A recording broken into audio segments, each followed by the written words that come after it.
মাশাআল্লাহ মাশাআল্লাহ। ও ধনিয়া পাতা হয়েছে তো ভাবি। এটা কি চারা? এটা কি চারা? লাউ চারা। আর এই যে নিচে কলমি শাক। কলমি শাক এটা যে আপনার কচু। এটা কি কচুরলতি? হ্যাঁ, লতি গাছ। মাশাআল্লাহ মাশাআল্লাহ। আর ধনিয়া পাতা। আর এগুলা কি? সিম গাছ, পুঁইশাক গাছ, লাউ গাছ, তারপরে আপনার যে টমেটো গাছ। এগুলা কি গাছ? এগুলো এটা হচ্ছে আপনার মটরশুঁটি।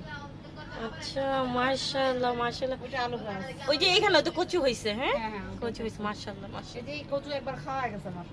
এই কচু খেয়ে ফেলছেন? হ্যাঁ, একবার খাওয়া গেছে। মাশাআল্লাহ। ইস, খুব যত্ন করে করছেন। আমি আর ভাবি খাইছি। মাশাআল্লাহ। সিম গাছ বেশি। দেখছেন ইচ্ছা থাকলে। ধনেপাতা, এটা ধনে গাছ। এটা ধনে পাতা না? মাশাআল্লাহ মাশাআল্লাহ। এগুলো মনে হয় ফুল। হ্যাঁ, এটা হচ্ছে আপনার মিষ্টি কুমড়া। মিষ্টি কুমড়া। হ্যাঁ, আর এইখানে দেন এটা হচ্ছে চাল কুমড়া। এইটা এটা চাল কুমড়া গাছ।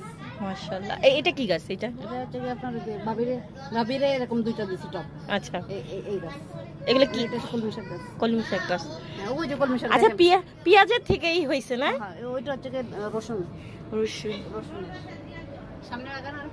হ্যাঁ ওই যে ওইটা হচ্ছে কি আপনার ওই যে কলমি শাক দেখেন বড়। হ্যাঁ এই যে টবের মধ্যে। এটা বড় টপ। মাশাআল্লাহ। আপনার উস্তাও হইব। দেখেন উস্তা গাছ কিন্তু হয়ে গেছে। বাইরে চলে গেছে। হ্যাঁ বাইরের দিকে লতা, ওই যে লতা চলে গেছে। রোদ্র আসে না, মাত্র 1.5 ঘন্টা রোদ্র আসে। এখানে আবার ফুলও ফুটছে। মাশাআল্লাহ মাশাআল্লাহ। ববি এই যেমন হয় লেটুস পাতা। হ্যাঁ, লেটুস পাতা। মাশাআল্লাহ। আল্লাহ আপনার বাগানের বরকত দিক, অনেক বরকত হোক। মাশাআল্লাহ, খুব ভালো লাগলো। বুঝছেন না, প্রচুর শাক আমার। আপনার মানে বড় বাসা নিয়ে, বড় ব্যালকন নিয়ে এই করতে হইব। মাশাআল্লাহ।